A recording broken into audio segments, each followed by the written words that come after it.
is a very, very important unit, critical and creative thinking, because nobody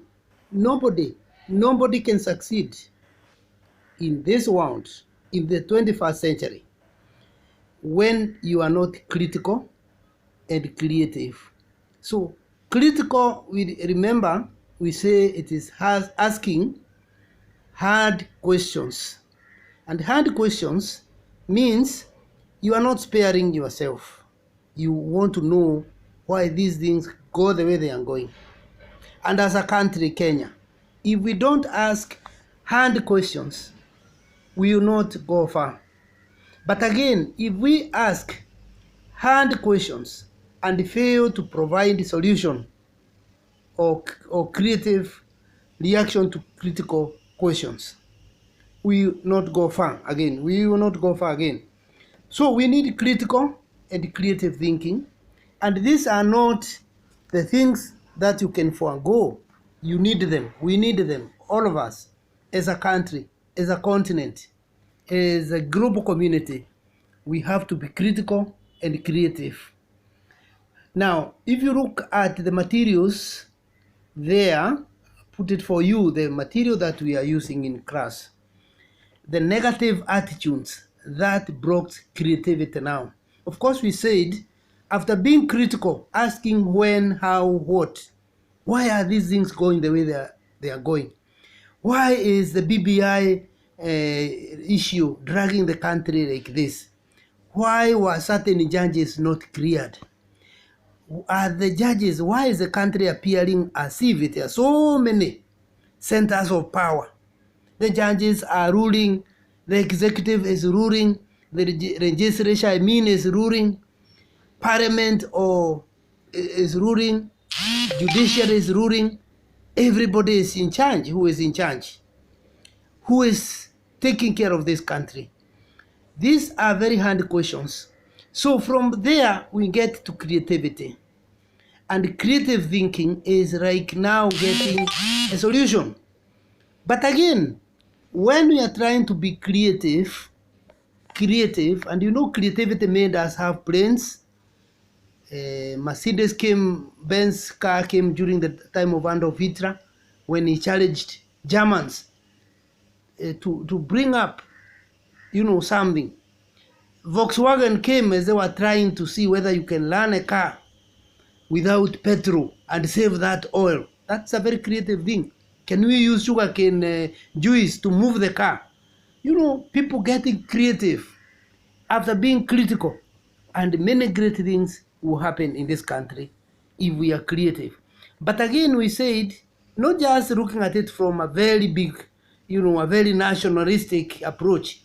Even at the local level, like you are a headmaster, you are a pastor, you are a community leader, you are a family leader. Now, when you are a leader in your own community or in your own family, you have to be creative for your people to eat and drink, to survive, to build the country, to grow the country, grow the family. You have to be both critical and creative. And talking about creativity now, there are things that are blocking creativity. And you see one of them, you can see we listed 7 points there, raised there. The first block to creativity is, oh no, a problem. You are screaming that there is a problem. The reaction to a problem is often a bigger problem than the problem itself, because many people avoid ordinary problems until it is too late, largely because these people have never learned the appropriate emotional, psychological, practical responses. A problem is supposed to be an opportunity to solve problems, to know more. A problem should provide an opportunity to know more, to advance yourself, to broaden your horizons. But when people say, oh no, a problem, it can't work, we are finished. Why are you saying you are finished? You are getting finished even when you have not started. So that is a necessary fear-mongering that a person can put in. It is dangerous when people are afraid and you start screaming, panicking, fearing for nothing, that there is a problem. Who told you there is a problem? Any problem can be solved. Any challenge can be surmounted. So a creative person knows very well that nothing is over until we are dead. And if you are Christian, you say even one is dead, you are not dead. If you are an African traditional religious practitioner, you can say, I'll be an ancestor, I've lived a good life. So what? I'll continue with life somewhere else. So a problem is ideally supposed to create an opportunity to improve, not to death or total annihilation. So the happiest people will come and even seek out problems, meeting them as challenges and opportunities to improve things. Okay? Now, if we have to define a problem, we can say it is seeing the difference between what you have and what you want, or recognizing or believing that there is something better than the current situation, or an opportunity for a positive act. So seeking problems aggressively will build confidence, increase happiness, and give you a better sense of control over your life. So it is a very bad attitude to face a problem and say, oh no, a problem. In other words, you lose hope so fast. Rather than appreciate that, when we overreact to a problem, we create a problem itself. The problem as you saw it is not a problem because there must be hiccups in life. But the moment you react with fear, with a lot of excessive, phobia over what has happened or what you are likely or you are fearing you are likely to anticipate, that is the time there is a problem. Another negative attitude to creativity or that which blocks creativity is it can't be done. Now, this attitude is in effect surrendering before the battle. It can't be done. You surrender before the battle is fought. Yeah, that is a major block to creativity. A creative person does not surrender that early. You fight on and on. Now, by assuming that something cannot be done or a problem cannot be solved, a person gives the problem a power or strength it didn't have before. And giving up before starting is, of course, self-fulfilling. But look at the history of solutions and the accompanying skeptics. A man or woman will never fly. Diseases will never be conquered. Rockets will never leave the atmosphere. Again, the appropriate attitude is summed up by the statement, the difficult we do immediately, the impossible takes a little longer. So, once you have that attitude, it can't be done, you kill creativity. The third attitude that blocks creativity is, I can't do it, or there is nothing I can do. The students have not done well in the school where I'm the chairman of the BOM, and I'm seeing people, colleagues, who could be fearing that there is nothing we can do.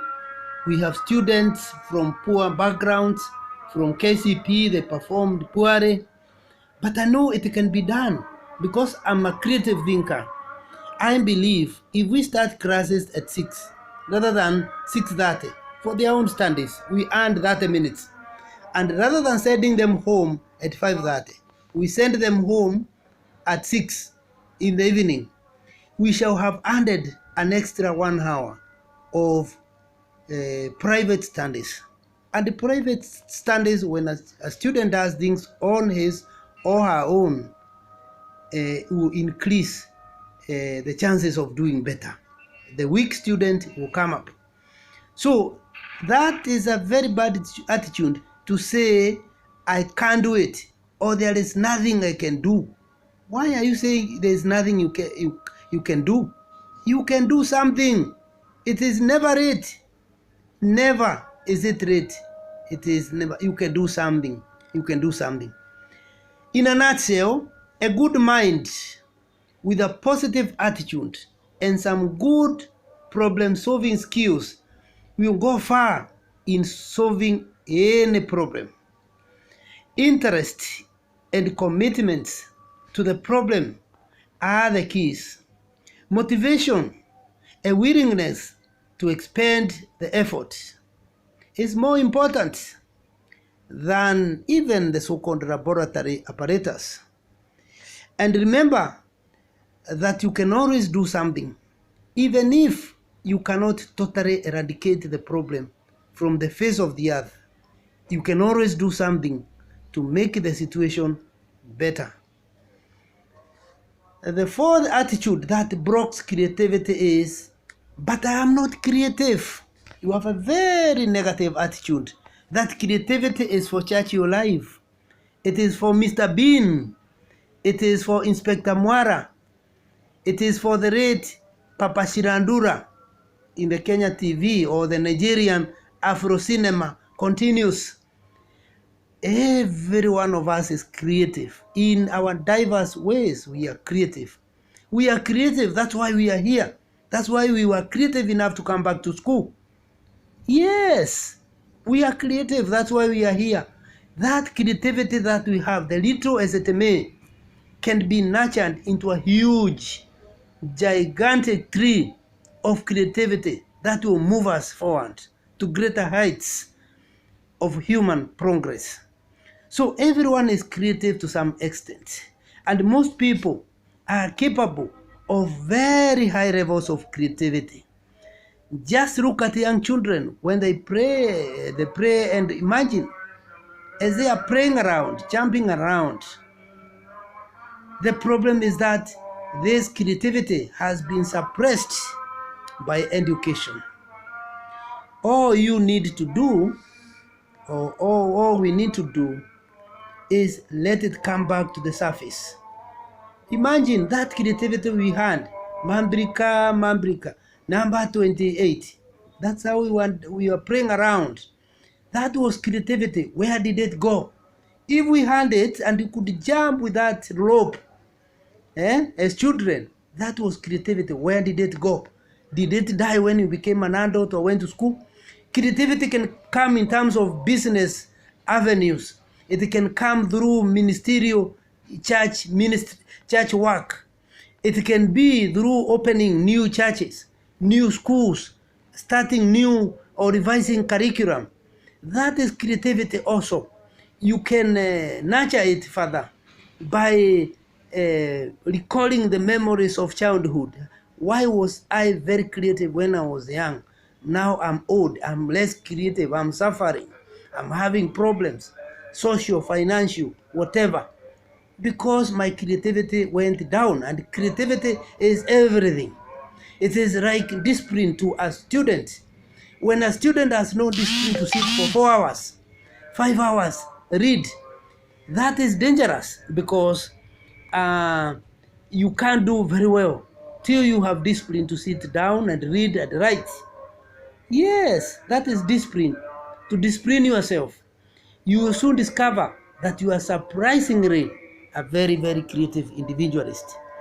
Now, another attitude I find particularly with adults, and which blocks their creativity, I also say our creativity, all of us collectively, is saying that is childish. Hii utoto sana. My friend, who told you an adult? You are a child of God if you are Christian. Why are you not childish? Saying that is childish, calling creativity childish, it shows that you are not willing to grow and know that young people generate new ideas. They are more creative than old people.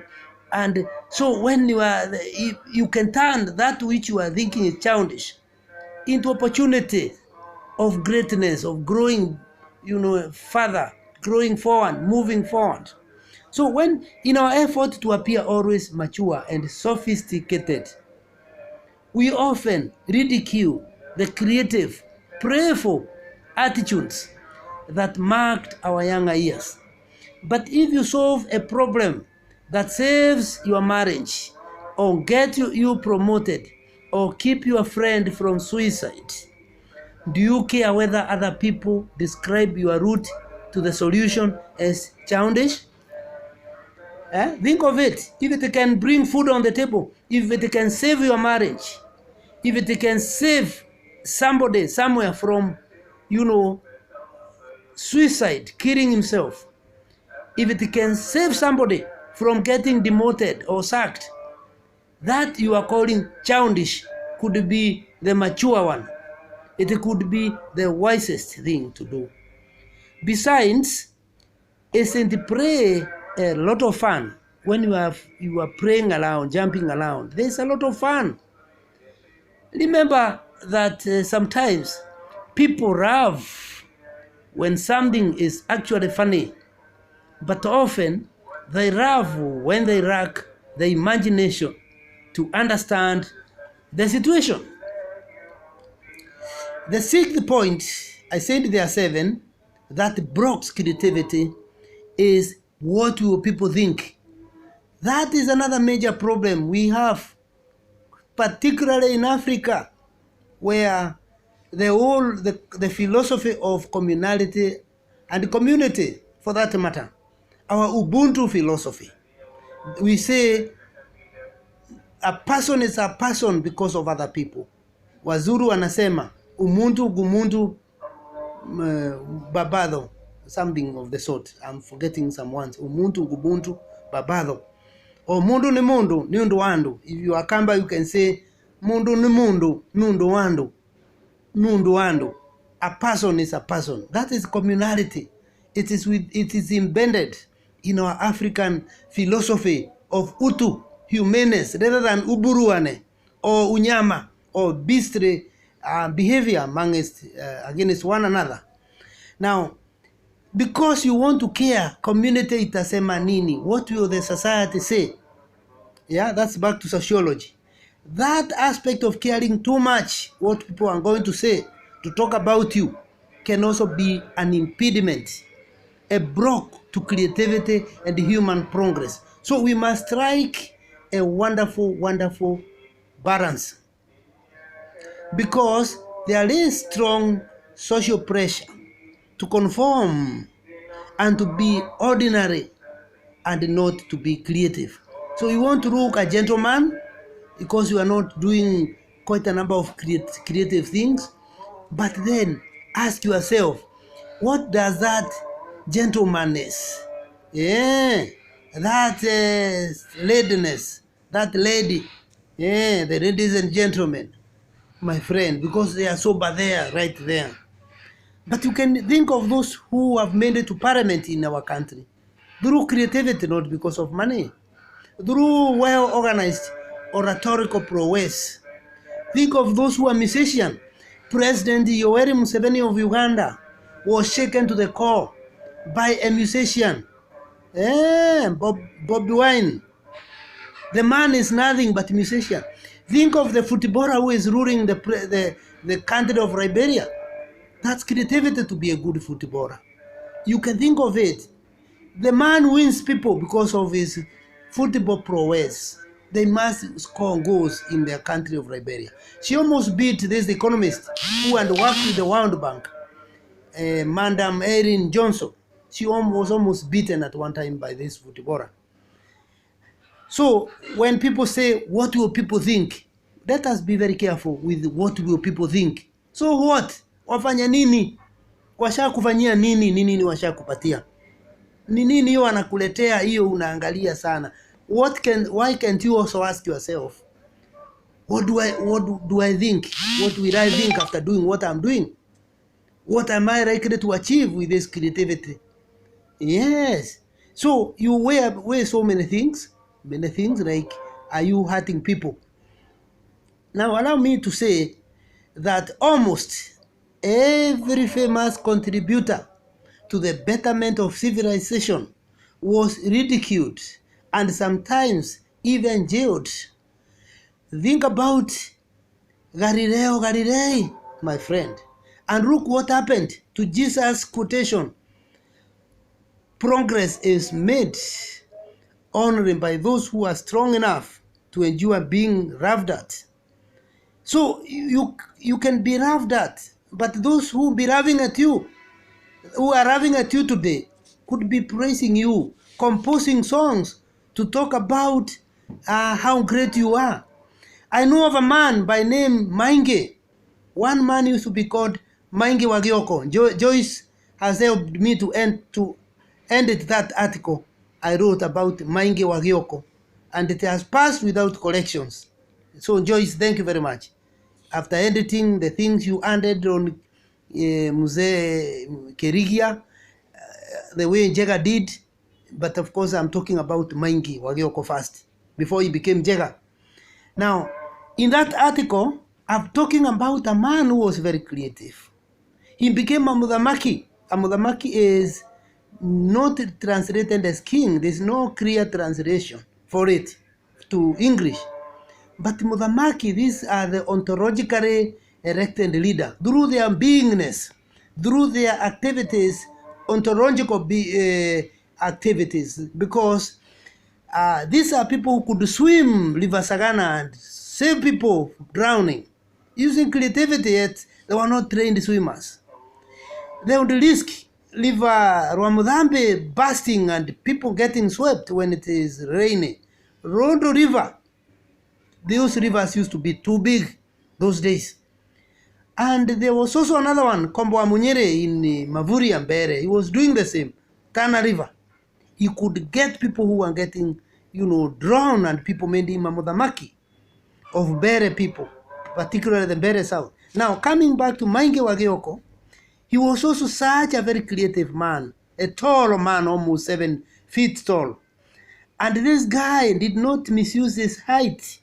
He used it for the benefit of the people. Through creativity, he did things the Navy men are even failing to do. We even had a woman dying here in Mombasa because we lack creative, men in the Navy who could have saved the mother and the daughter who was swept through the Indian Ocean when their car sank. Now, Jega would employ, he was called Mainge Wagioko, Mainge son of Gioko. And Mainge would do such great things, even creativity of fighting people who had guns and knowing how to dodge and get to a place where even if they shoot the stone, the bullet will not penetrate. And people called him Jega. They changed his name from Mainge Wagioko to Jega Wagioko because of that creativity. But you see, first of all, people said who were older than Jega was, the Mainge then, were making fun. What about the son of Gioko? Why is he risking his life? Mtoto amechukuliwa na maji. The child has been, or the people have been swept by the raging floods. Why is he pretending that he can save these people? They are gone. These are not the first people to die. Why is he risking? Okay? People would mock him. Yeah. But you see, he became a Mudhamaki, a great man, who was riding around the current Embu and who ended up the senior chief of the two counties that are now Kirinyaga and Embu. He would ride on a stallion horse. Yeah, as other people were struggling to walk, he would go to various corners of the very vast area of Bere. As the senior, the topmost chief, he would control all the two counties till he died in 1948. That is creativity. Galilei was moved. The student Isaac Newton, when he came up with the laws of gravitations, and they are very critical. Archimedes equally was mocked because of that creativity. So ridicule should be viewed as a badge of real innovative thinking. A badge. Yeah. What will people think? That one itself is an enemy to creativity. The last point on this section that blocks creativity is the fear. I might fail. Why are you fearing failure? Are you the first one to fail? Why should you fear failure? You should fear not trying at all. To say I will not start school because I don't have money now. Who has money? Nani huyo ana pesa unafikiria ana pesa? We are all working to get money. Who has money so that you can tell us that I will not start school because I don't have money? We start and hustle. You wait till you get something. And you can't say you will not start. I will start. Once you start, you are finished. Once you don't start, you don't move anywhere. So that fear, I might fail, is dangerous to creativity. Because if we are all fearing, I will not start, I might fail, watu watanicheka. Si hata Fizi walikuwa wanachekelea watu. The hyenas in the traditional African society were laughing at us. But what happened? There we are. We stand here today tall on a pedestal. We stand on a pedestal speaking to the whole world because we were able to ignore the fears of failure. Rather, we maintained the buoyancy of hope, the feeling that we are there to conquer the world. Remember Karl Marx. What was Karl Marx telling people? Give me 26 armies and I will conquer the whole world. People told him, young man, yeah, you must be sick, you must be mad. But then what happened? Karl Marx changed over 1 billion people, became Marxist, his followers, when he wrote his book, Communist Manifesto. It ruled East Germany for a very long time. It ruled Russia. Even now they say they are not as communist as such, but they are still communist in one way or the other. Followers of Karl Marx, Marxists who are also communists. It ruled China. Even today we have the Communist Party of China. Even in Kenya we have a Communist Party which is also very strong. In South Africa we also have Communist Party. He started communism through pen and paper. He said, give me 26 armies, I'll conquer the world. People thought, what is this 26 armies? He meant, give me 26 letters of the alphabet. I'll write till the world knows. The power of writing has its own power. Power of writing has power, not borrowed power, but the real power. The real power. When people like Vladimir Ulyanov Lenin, he started releasing pamphlet to fight Tsar Nicholas.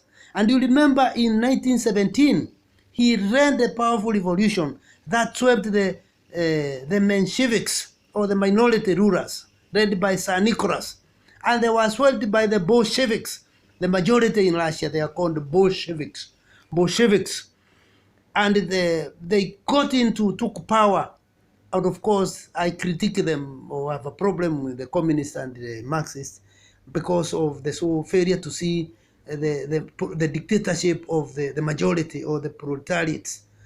Yes, that is something they don't see. You can be a mob saying, tufanya hii, even when you are not thinking. That is the only challenge that I find them also in one way or the other blocking creativity.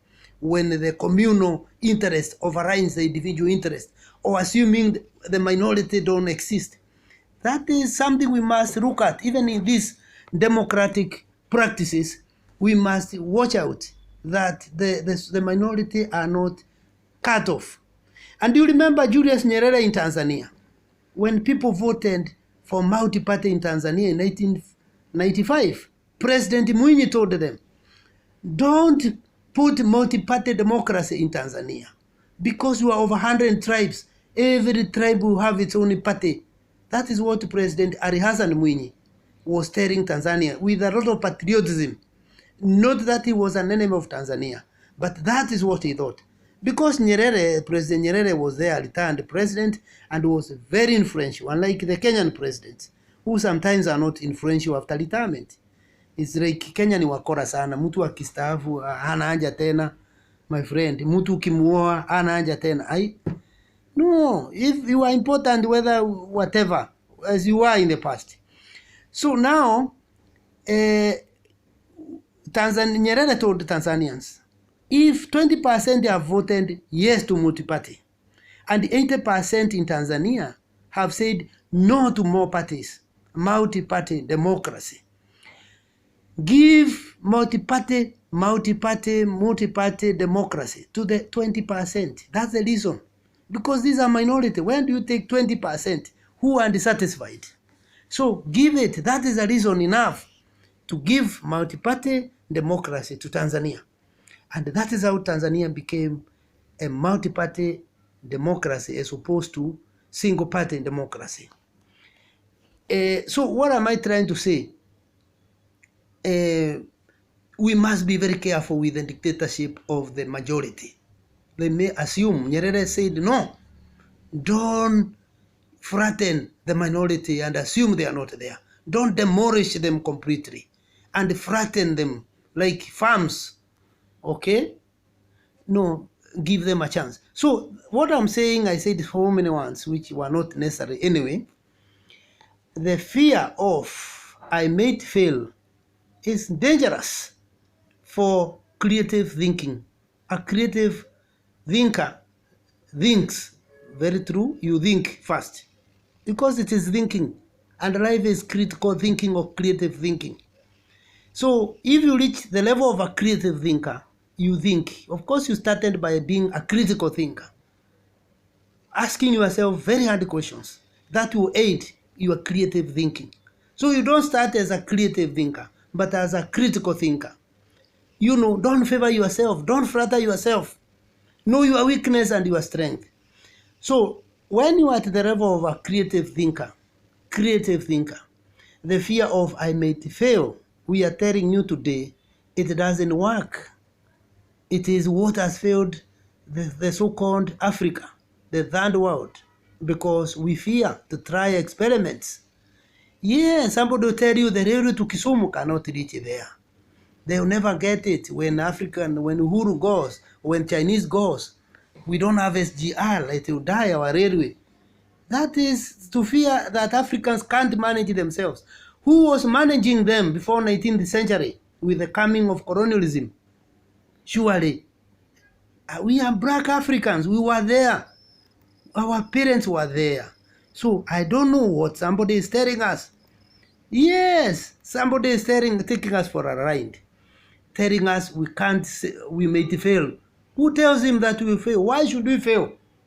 We will go there, as Jomo Kenyatta used to say, kifua mbele, matako nyuma, twende. Yes, tusonge, kutuambia ati tutaanguka. What are you telling us we will fail? Let the chest remain forward, and the other parts of the body remain behind. But let's walk the talk and walk the walk. Talk the talk and walk the walk. Yes, fear of failure is one of the major obstacles to creativity and problem solving. The cure is to change your attitude about failure. Failures along the way should be expected, yes, and they should be accepted, yes. They are simply running tools that help focus the way toward success. So the journey toward success, it can be meandering roads, road with corners that may not be precise, may not be favorable, may not always run smoothly, may not be smooth sailing, but success will come. You remember the war hero, the Second World War war hero, call him war hero, Sir Winston Churchill. What did he say? Success is failure after failure after failure and remaining hopeful. Is to encounter failure after failure and remaining, motivated and buoyant with hope and never losing hope. That is Churchill. He would tell us To be a successful person is to fail and fail and fail without losing your focus. That is it. Some of the best professors are not those who made it directly to the university. They are those some who got a C minus. They went for a certificate, then they went for a diploma, then they went for a bachelor, then they went for a master's, a PhD. They are good professors. Yet society had written them off. But there's something they knew. They couldn't do it well that time because their parents had no fees. They kept on getting chased out of schools. They were a bit disturbed by the adolescents. Now they have matured. They know they know themselves. They know themselves. So they are there today because they did not accept defeat. They soldiered on. They are there. Some of the best business people, businessmen, they are here even in this group. I know some of us here who are good businessmen. They were failing many times. If they come here and narrate to us, they kept failing and failing, but they had faith in where they are going.